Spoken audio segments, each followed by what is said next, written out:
Vous venez de voir un petit extrait vidéo de l'émission C'est pas sorcier. À partir de celui-ci, vous allez devoir calculer la masse volumique de l'air était enfermée dans le ballon à 20 degrés et la masse volumique de l'air enfermée dans le ballon à 100 degrés Celsius. Alors je vous rappelle la formule qui permet de calculer la masse volumique. La masse volumique est définie comme étant le rapport de la masse divisée par le volume. On trouve cette formule plutôt sous la forme suivante, en remplaçant la masse volumique par la lettre correspondante ρ. Masse par la lettre m, le volume par la lettre v. Ce qui nous donne ρ égale m divisé par v.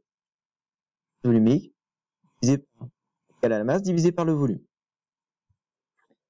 Afin de l'utiliser correctement, il faut respecter certaines unités. Si la masse est en kilogrammes, le volume en mètres cubes, alors masse volumique sera exprimée en kilogrammes par mètre cube.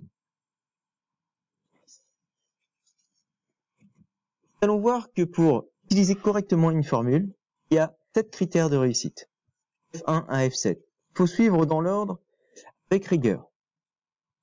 Premier, il faut indiquer la grandeur que l'on veut calculer, et la désigner par une lettre. Dans notre cas ici, est-ce qu'on veut calculer la masse volumique, le volume ou la masse? C'est-à-dire, est-ce qu'on veut calculer ρ, petit m ou petit v? Il faut le dire en faisant une phrase. Une fois que c'est fait, on passe au deuxième point. Crée ensuite la formule à utiliser, précisant les unités associées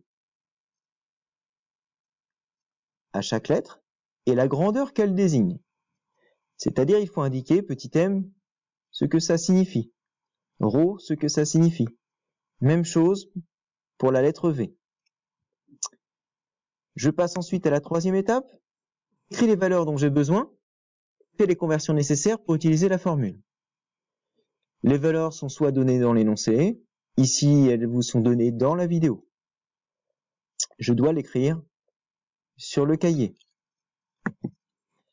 Ensuite, il s'agit de remplacer les lettres dans la formule par leurs valeurs.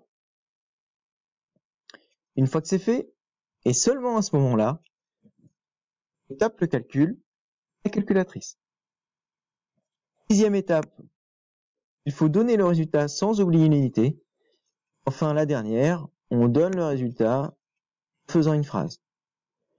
Là, vous de respecter ces 7 critères pour les 2 calculs à mener à température 20 degrés Celsius et de 100 degrés Celsius.